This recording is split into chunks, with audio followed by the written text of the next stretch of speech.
सालों पहले पीतल नगर में किशन नाम का एक किसान रहता था। वह गांव के एक जमींदार के खेत पर काम करके किसी तरह अपना घर चला रहा था। पहले किशन के पास भी खेत थे, लेकिन उसके पिता के बीमार होने के कारण उसे अपने सारे खेत बेचने पड़े। मजदूरी में मिलने वाले पैसों से पिता का इलाज कराना और घर का खर्चा चलाना मुश्किल हो रहा था।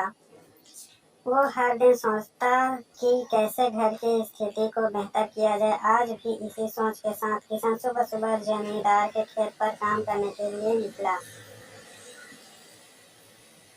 खुदाई करते समय उसकी कुदाल किसी धातु से टकराई और तेज आवाज हुई। किशन के मन में हुआ कि आखिर ऐसा क्या है यहाँ। उसने तुरंत उस हिस्से को खोदा तो वहां से एक बड़ा सा पतीला निकला। पतीला देखकर किशन दुखी हो गया।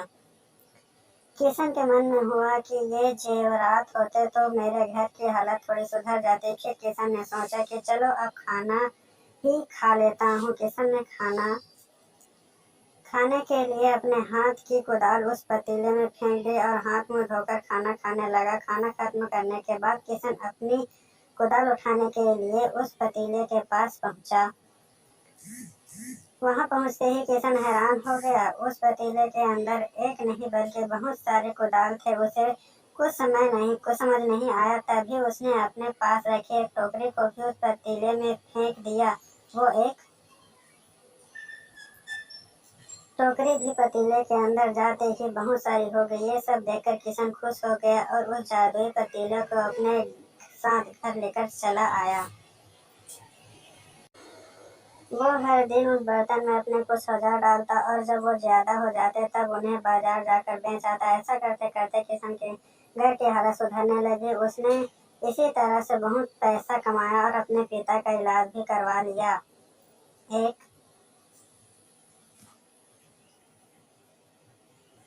दिन किशन ने कुछ गहने खरीदे और उन्हें भी पतीले में डाल दिया। वो गहने भी बहुत सारे बन गए। इस तरह धीरे धीरे किशन अमीर होने लगा और उसने जमींदार के यहाँ मजदूरी करना भी छोड़ दिया। किशन को अमीर होते देख जमींदार मोहन को किशन पर शक हुआ। वो सीधे किशन के घर पहुंचा। वहां जाकर उसे जादुई पतीले के बारे में पता चला। उसने किशन से पूछा, तुमने यह पतीला कब और किसके घर से चुराया? डरी हुई आवाज में किशन बोला, साहब, ये पतीला मुझे खेत में खुदाई के समय मिला था। मैंने किसी के घर से चोरी नहीं की है। खेत में खुदाई की बात सुनते ही जमींदार ने कहा, यह पतीला जब मेरे खेत से मिला तो यह मेरा हुआ। किशन ने जादुई पतीला ना लेकर जाने की बहुत विनती है, लेकिन जमींदार मोहन ने उसकी एक नहीं सुनी। जमींदार अपने साथ वो जादुई पतीला लेकर चला गया। जमींदार ने भी किशन की ही तरह उसमें सामान डालकर उन्हें बढ़ाना शुरू किया। एक दिन जमींदार ने अपने घर में मौजूद सारे गहने एक एक करके उस पतीले में डाल दिए और रातों रात बहुत अमीर हो गया। एकदम से जमींदार के अमीर होने की खबर पीतल नगर के राजा तक पहुंच गई। पता लगाने पर राजा को भी जादुई पतीले की जानकारी मिली। फिर क्या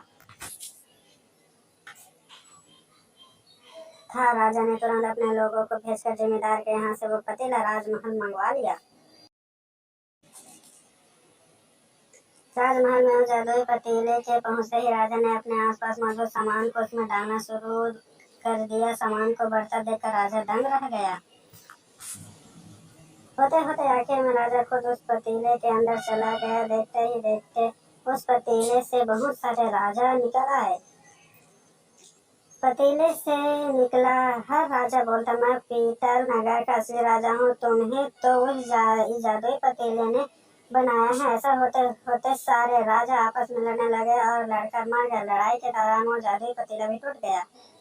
जादुई पतीले के कारण राजमहल में हुई इस भयानक लड़ाई के बारे में नगर में सबको पता चल गया। इस बात की जानकारी मिलते ही मजदूर किशन और जमींदार मोहन ने सोचा, अच्छा हुआ कि हमने उस जादुई पतीले का इस्तेमाल सही से किया। उस राजा ने अपनी मूर्खता के कारण अपनी जान ही खो दी।